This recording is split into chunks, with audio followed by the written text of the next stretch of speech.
ઉપલેટા શહેરમાં ભગવાન ઝૂલેલાલની 1076માં જન્મદિવસ નિમિત્તે ચેટીચંદ પર્વની શોભાયાત્રા સાથે ઉજવણી કરવામાં આવી. ઉપલેટા શહેરમાં વસતા સિંધી સમાજ દ્વારા નવા વર્ષ અને ભગવાન ઝૂલેલાલની જન્મજયંતિ એટલે કે ચેટીચંદ પર્વ ઉત્સાહભેર ઉજવવામાં આવે. ઉપલેટા શહેરમાં આવેલ ઝૂલેલાલ મંદિર ખાતે લાઇટ ડેકોરેશનના ઝગમગતા વચ્ચે ગત રાત્રે સાંસ્કૃતિક કાર્યક્રમોનું આયોજન કરવામાં આવ્યું હતું. ઉપલેટા શહેરમાં વસતા સિંધી સમાજના સૌ પરિવારજનો સાથે શ્રદ્ધાપૂર્વક જોડાયા હતા. સિંધી સમાજના નૂતન વર્ષ ચેટીચંદ અને ઝૂલેલાલ ભગવાનના જન્મદિવસ ચૈત્ર માસમાં આવતી બીજના દિવસે મંદિરમાં પૂજા કરવામાં આવે છે. ચેટીચંદના દિવસે જળ દેવતા અને વરુણ દેવતાને સિંધીઓના રક્ષણ માટે સાઈ ઉદેરોલાલ તરીકે અવતાર ધારણ કરી રક્ષા કરી. જળદેવ સાઈ ઉદેલોલાલ જે ઝૂલેલાલ તરીકે પૂજવામાં લાગ્યા છે. એમના જન્મદિવસ નિમિત્તે ચેટીચાંદ ઝૂલેલાલ જયંતિ એટલે કે તરીકે ઉજવવામાં આવે છે. ભગવાન ઝૂલેલાલની જન્મજયંતિ નિમિત્તે ઉપલેટાના વસતા સિંધી સમાજના પરિવારનું સમૂહ ભોજન કરવામાં આવ્યું હતું. ઉપલેટાના મુખ્ય માર્ગ પર સાંજના ભવ્ય શોભાયાત્રા નીકળી હતી. આયો લાલ ઝૂલેલાલના જય જયકાર સાથે સમગ્ર વાતાવરણ ભક્તિમય બન્યું હતું. મુખ્ય માર્ગો પર શોભાયાત્રા ડીજેના તાલે દાંડિયા રાસથી રમઝટ. મુખ્ય માર્ગ પર શોભાયાત્રા પસાર થતા અનેક ચોક વિસ્તારમાં ઠંડા પીણા નાસ્તાની વ્યવસ્થા સિંધી સમાજના પરિવાર દ્વારા કરવામાં આવી હતી. જય ઝૂલેલાલ. રમેશભાઈ રામચંદાણી, મહામંત્રી શ્રી સિંધી સમાજ ઉપલેટા.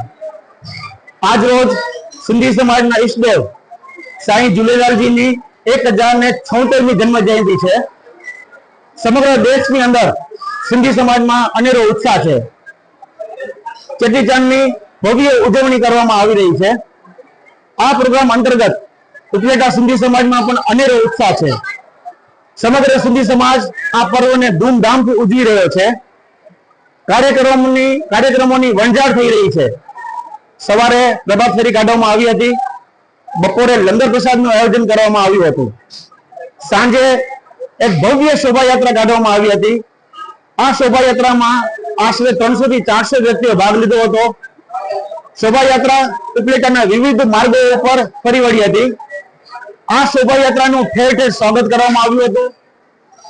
અમારા સિંધી સમાજના શ્રી નાનકભાઈ અટકાણી દ્વારા આઈસ્ક્રીમનો પ્રસાદ આપવામાં આવ્યો હતો. આ ઉપરાંત ગાંધી ચોક અને ભગતસિંહ ચોકમાં પણ શરબતના પ્રસાદનું આયોજન કરવામાં આવ્યું હતું. સમગ્ર સિંધી સમાજે આ શોભાયાત્રામાં ઉત્સાહપૂર્વક ભાગ લીધો હતો. શોભાયાત્રા પૂરી થયા બાદ શ્રી ઝૂલેલાલ હોલ ખાતે સમૂહ ભોજનનું આયોજન કરવામાં આવ્યું હતું. આ સમૂહ ભોજનની અંદર ધુમાડા ભોજનનું આયોજન કરવામાં આવ્યું હતું. આ પર્વ ધૂમધામથી અને અત્યંત આનંદ ઉત્સાહથી ઉજવવામાં આવ્યો હતો. હું સિંધી સમાજને, સમગ્ર દેશને આ પર્વ અંતર્ગત શુભેચ્છા પાઠવું છું. જય ઝૂલેલાલ. आयो लाल सभई तो झूलेलाल. मेरा नाम भायाणी वंदना है. आज हमारे इष्ट देव श्री झूलेलाल का 1076वां जन्म उत्सव है. आज के दिन हम पूरा सिंधी समाज सुबह शोभा यात्रा करते हैं, फिर हम दोपहर को हमारे झूलेलाल का भोग करते हैं, कीर्तन करते हैं और शाम को हम पूरा सिंधी समाज मिलकर शोभा यात्रा करते हैं. फिर हम कहीं अलग अलग मार्गों पे जाते हैं और फिर हमारे मंदिर वापस आते हैं. यहाँ पे आते ही हम झूलेलाल का बर्थडे केक होता है वो काटते हैं और पूरा समाज साथ मिलकर भोजन भंडारा लेते हैं. हम आयो लाल सभई तो झूलेलाल. મારું નામ અટલાણી રેશમા નાનકરામભાઈ છે. આજે અમારા ઈષ્ટદેવનો ઝૂલેલાલની જન્મ જયંતિ છે. આજના દિવસે અમારા સિંધી સમાજનો નવા વર્ષ તરીકે ઉજવવામાં આવે છે. અમે સવારે પ્રભાત ફેરી કાઢીએ છીએ, જેમાં ઝૂલેલાલનું નામથી ભજન કીર્તન કરીએ છીએ.